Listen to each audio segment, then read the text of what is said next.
ఘోరం తర్తుమిచ్చతి యో నరః గీతానావం సమాసాధ్య పారం యాతి సుఖేన సహ. ఈ జనన మరణ సంసార రూపమైనటువంటి వ్యాధి ఏదైతే ఉందో, ఈ శరీరానికి 2 వ్యాధులు ఉన్నాయి.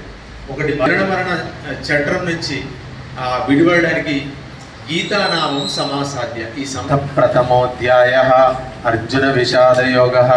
ధృతరాష్ట్ర ఉవాచ ధర్మక్షేత్రే కురుక్షేత్రే సమవేతాయుత్సవః మామకా పాండవాశ్చైవ కిమకుర్వత సంజయ. ధృతరాష్ట్రుడు అడిగాడు, ఏ సంజయ, యుద్ధములో నా పుత్రులైనటువంటి కౌరవులు పాండవులు అక్కడ యుద్ధరంగంలో ఏం జరిగింది చెప్పవయ్యా అని ధృతరాష్ట్రుడు మొదటి శ్లోకం చెప్తే, ఇతడికి 2 కన్నులు లేవు కాబట్టి అక్కడ జరిగిన వివరాలన్నీ సంజయుడు ధృతరాష్ట్రుడితో చెప్తూ వచ్చాడు. గీత అంతా అదే అన్నమాట. సంజయుడు వివరిస్తూ ఉంటాడు ఎవరికి? ధృతరాష్ట్రుడికి. అది మొదటి అధ్యాయంలో మొదటి శ్లోకం. నేను ఏదో అంటే మీరు మళ్ళీ అదే చెప్పాలి, కలిపి చెప్పాలి, మంచిగా ఉచ్చస్వరంగా, అంటే గొంతు ఎత్తి చెప్పాలి. గుయ్యి గుయ్యి అని మీరు సీతామాతకి సమస్త వీర హనుమానికి ఓం శ్రీ పరబ్రహ్మణే నమః.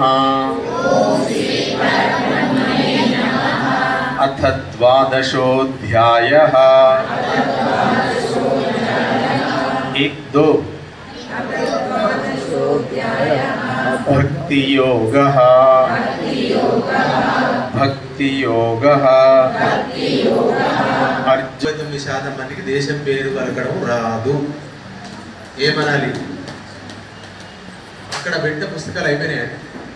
రేపటి నుంచి ఒక కార్యకర్త వెనుకనే ఉండి వచ్చిన వాళ్ళకి పుస్తకాలు అందజేసిన పని చూడాలి. మిగతా వాళ్ళు అటువైపు చిత్తం పెట్టద్దు.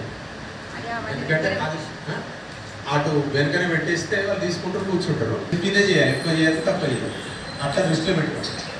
మహాప్రాణాచరణ. భారతదేశం అనండి, భారత మాత, భారతదేశం, భారతదేశం అన్ని మీరు శ్రద్ధగా వింటూ అనాలి. ఏదో అన్నమా అంటే అన్నము అట్లా కాదు. చాలా మరొకసారి చూద్దాం ఇదే శ్లోకం. ఏవం సతతయుక్తాయే.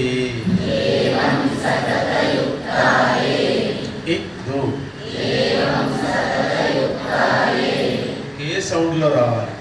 భక్తాస్త్వాం పర్యుపాసతే.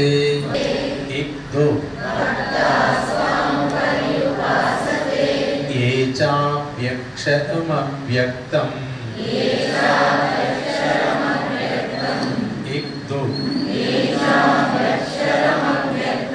చాప్యక్షరమవ్యక్తం